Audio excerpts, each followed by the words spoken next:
Good morning. My name is Edward Oberholtzer. I'm the resident priest here at the Joseph Priestley Zen Sangha, an affiliate of Empty Moon Zen. When at the end of a dedication we all join our voices to chant, "All Buddhas throughout space and time," you can close your eyes and see the endless expanse of worlds and galaxies and stars stretching back countless ages and stretching forward who knows how far. Buddhism seems to be comfortable with vastness, with eternity. Not for Buddhists is it single moment, not so long ago. No, not the beginning of the evening on October 23rd, 4,004 years before the birth of Christ. The date calculated by the Archbishop of Arb, James Ussher, as the exact time of the creation of the world. No, Buddhists deal in kalpas, a period of time that, by some accounts, can be measured as the amount of time it takes a bird running a silken scarf over the surface of a cubic mile of iron, once a month or perhaps once a year, to wear that block down to the ground. Some say that when the block has been worn down, a kalpa has not even yet begun. Such vastness. Now we begin our liturgy service with the Gatha of Atonement. Some call it the Repentance Verse. The standard observances of the Soto school call it simply purification. I like atonement. Once at Zen Mountain Monastery, I heard Daido Lori Roshi tell us that to atone meant to be at one. I remember thinking that was a cute folk etymology. I have, since then, with the help of Merriam-Webster, the dictionary, since atoned for that transgression and am at one with my condescension. Here is that Gatha. All my ancient twisted karma, from beginningless greed, hate, and delusion, born through body, speech, and mind, I now fully avow. My old friend in the Dharma, Josh Bartok, used to like to say that liturgy should be provocative. It should make you think. It should goad you. And so I ask, what evil karma? And what does karma even mean? And here we return to vastness as a way to understand karma and atonement, to understand our past and future lives. Shunryu Suzuki Roshi once advocated for larger corrals to help keep people on the straight and narrow, to give them enough room, and they'll return to the good. Just so our lives, which cannot be extracted from any other life, which are intimately bound up in all lives, past, present, and future, can only be understood within that continuum, within that ever-widening corral. The philosopher Samuel Scheffler asked an interesting question. Would you lead your life any differently if you knew that 15 minutes after you died, all human life would end? As Scheffler pointed out, this is a variant on the idea behind P.D. James's book, Children of Men. If life were to end, would a city planner continue to plan?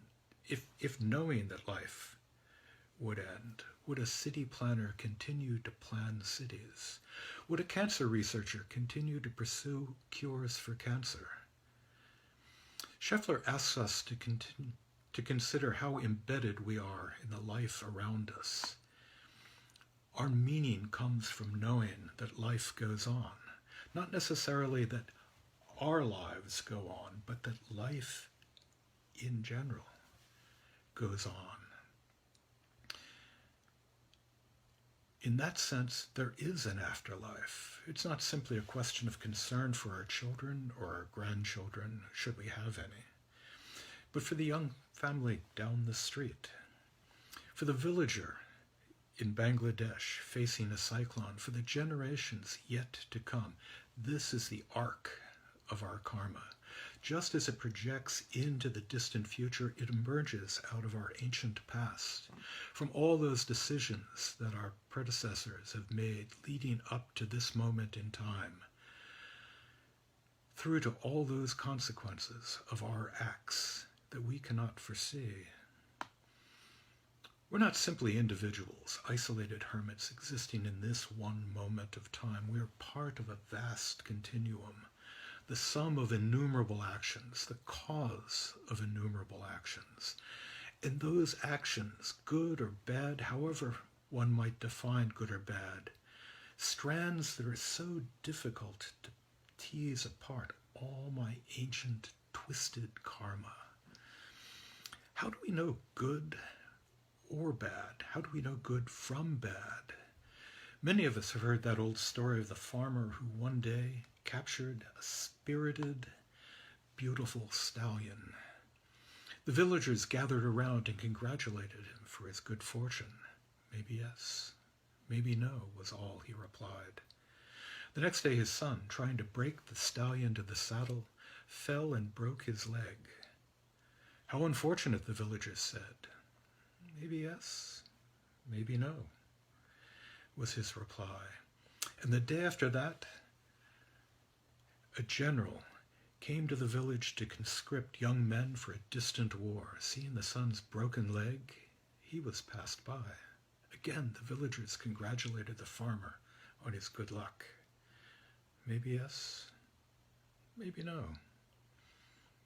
You can spin this out to eternity. There's no way to know the consequences of our actions, just as a stone dropped in a pond sends out ripples that touch upon shores we might not see. So the simple act of smiling at a stranger on a city sidewalk can have unforeseen consequences, brightening a day, softening a hardened heart. And just as our karma is intertwined with time, so it reflects our interconnection with all humanity. Of all of creation we are a part of, and we are a part of that whole. As John Donne wrote, if a clod of earth is washed away, Europe is the less for it.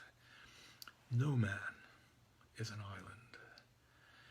David Loy has called for us to build upon the Mahayana tradition of saving all beings as opposed to the earlier insistence upon individual salvation, and has said that perhaps it's time to think in terms of group, of collective karma.